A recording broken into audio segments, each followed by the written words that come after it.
Now, if you guys haven't been living under a rock for the past few months, you guys would know Nate Robinson got brutally knocked out by a YouTuber named Jake Paul. Wow, nothing funny about what's happening with Nate Robinson, but Snooze, he's trying to get Boy really got folded like an omelet.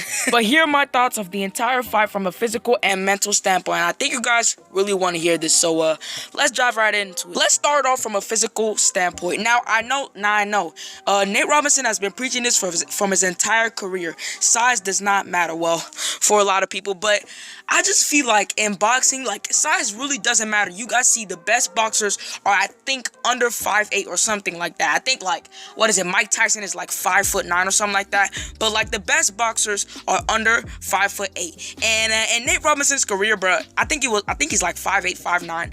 He like defied all odds. Like, it doesn't really matter how tall you are, you can still go to the NBA. But I feel like, now this is just me, I feel like in boxing, if you have like a height advantage, like you really have a chance to win. I'm not saying that's true, but I'm saying if you have a height advantage, you have a chance to win. That's basically what I think. And obviously, Jake Paul had a height advantage over Nate Robinson. I think Jake Paul's like 6'2" or 6'3", or like Nate Robinson's like 5'9". But obviously, Jake Paul had a height advantage over him. I don't know how true this is, but I heard that like Nate Robinson was thinking like, oh, he's a YouTuber, he could go in there and bully him because I was an NBA player. Obviously, that wasn't right. And also, to Nate Robinson's defense, like, this wasn't really organized boxing. It wasn't really organized boxing.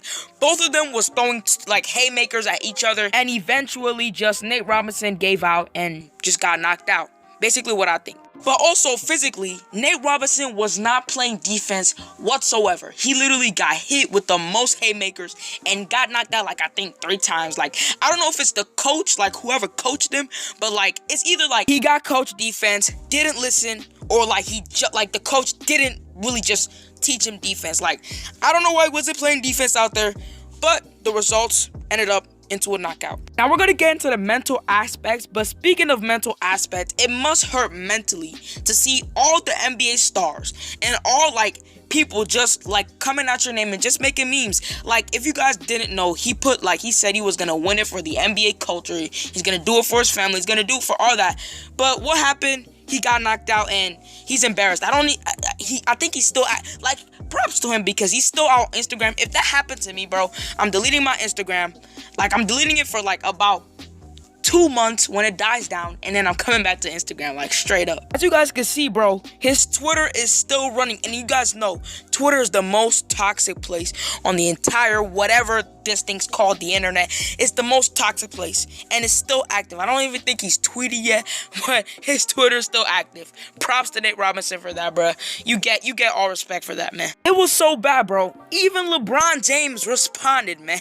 LeBron James is like Iron Man. Like, unless it's the Kyrie Irving incident, which I'm gonna make a video on that, he's not gonna respond, but he's gonna respond sometimes, but come on, man, he actually responded to a boxing match.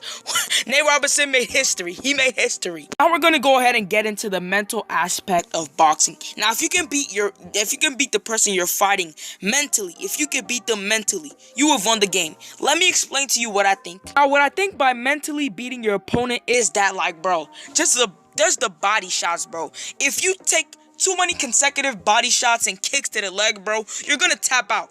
When you get drowsy, that's when he's gonna hit you with the big blow. Conserve your freaking stamina, bro.